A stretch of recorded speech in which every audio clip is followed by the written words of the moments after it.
इस प्रदेश में cough syrup का मामला चल रहा है, आपको पता है कितने लोगों की जान गई है, उनके पीछे कौन है?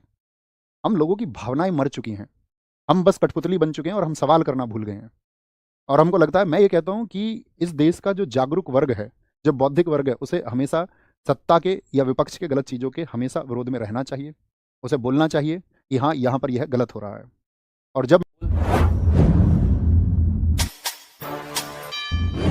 दुनिया में अगर ये बोलोगे कि कौन पार्टी सही है, कौन पार्टी गलत है, तो फिर आपको विचार करना पड़ेगा, फिर उसके लिए आपको अध्ययन करना पड़ेगा। और आपका अध्ययन और विचार सही होंगे तो फिर आपको इस देश में गोधरा कांड भी पढ़ना पड़ेगा, बहुत अच्छे से पढ़ना पड़ेगा। फिर आपको राम मंदिर का पूरा इतिहास पता होना चाहिए, है ना? फिर आपको जो इस देश में राज्यों में जो गैंगस्टर्स हैं उनके बारे में पता होना चाहिए, कौन गैंगस्टर्स अभी फिलहाल वर्तमान में किस पार्टी में हैं। जब किसी पार्टी की सरकार होती है तो उस सरकार की पनाह लेने के लिए बहुत सारे गैंगस्टर्स उसमें शामिल हो जाते हैं। वर्तमान में जिन पार्टियों की सरकार है वहां पर सब लोग तरह के लोग शामिल हैं। बिहार में पिंटू को आप क्या कहना चाहोगे? देश के गृह मंत्री जी ने कहा ना कि भाई आपका पिंटू को चुनाव जिता देना, पिंटू मेरा दोस्त है। तो आपको ये सवाल देश के गृह मंत्री से करना चाहिए कि आपका दोस्त जो है पिंटू, उसकी जवाबदेही आपने ली थी, तो कम से कम ये तो देखिए पिंटू के कृत्य क्या है। चलो एक बार आपने दोस्त कह भी दिया, तो जब आपको कृत्य पता चल गए तो तब देखिए। इस प्रदेश में कफ सिरप का मामला चल रहा है, आपको पता है कितने लोगों की जान गई है, उनके पीछे कौन है? हम लोगों की भावनाएं मर चुकी हैं, हम बस कठपुतली बन चुके हैं और हम सवाल करना भूल गए हैं। और हमको लगता है, मैं ये कहता हूं कि इस देश का जो जागरूक वर्ग है, जो बौद्धिक वर्ग है, उसे हमेशा सत्ता के या विपक्ष के गलत चीज़ों के हमेशा विरोध में रहना चाहिए। उसे बोलना चाहिए कि हाँ, यहाँ पर यह गलत हो रहा है। और जब मैं तो कहता हूँ कि कभी किन्हीं और की सरकारें हो तो तब आपको विपक्ष में हो जाना है, तब शायद सत्ताएं सही काम करती हैं। ये एक जागरूक वर्ग का काम है।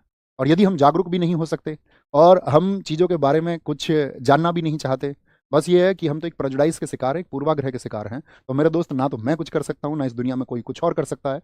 बहुत सारे लोगों ने बहुत कुछ अच्छा इस दुनिया में करना चाहा था, उन्होंने कुछ सोचा था, कुछ योजनाएं बनाई थी, लेकिन लोग नहीं चाहते कि वो अच्छा करें। ठीक है? तो वो अच्छा हो भी नहीं पाता, क्योंकि जिसको गंदगी पसंद है वो स्वच्छता के मायने नहीं समझ सकता, और जो स्वच्छता के मायने समझता है वो गंदगी को हटा ही देता है। ठीक है? ये हम सब पर लागू होता है, पूरे देशवासियों पर। आएंगे आगे। आपको ये पता होना चाहिए आपकी डिमांड्स को सरकार ने कितना सुना था। पिछले वाले सेशन में 5,900 सवाल उठे थे बेरोजगारी के ऊपर, रोजगार को लेकर के उठे थे।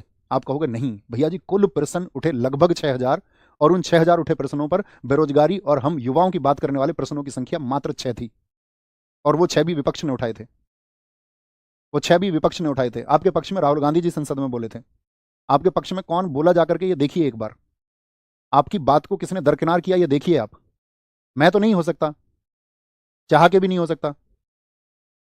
जिस एक सही डिमांड के लिए लेकर के मैं आपसे सवाल पूछूं, आपकी माताजी को यदि गिरफ्तार कर लिया जाए सरकार के द्वारा, और एक सही बात पर आपकी माताजी को गिरफ्तार कर लिया जाए, आप सरकार के साथ ही रहेंगे? आपको लड़ जाना चाहिए। अभी कुछ घटित नहीं हुआ तुम्हारे साथ में। अभी तो आप तैयारी कर रहे हैं। आपको पता ना, आप जिस एग्जाम की तैयारी कर रहे हैं, एसएससी, उसको एडिक्विटी, एडिक्विटी कंपनी के पास टेंडर है। सब लोगों ने बताया ना, एडिक्विटी एक बैंड टेंडर है। सुना तुम्हारा किसी ने? तुम शोर मचा रहे हो यार। जागृत बनो, जाग जाओ थोड़ा।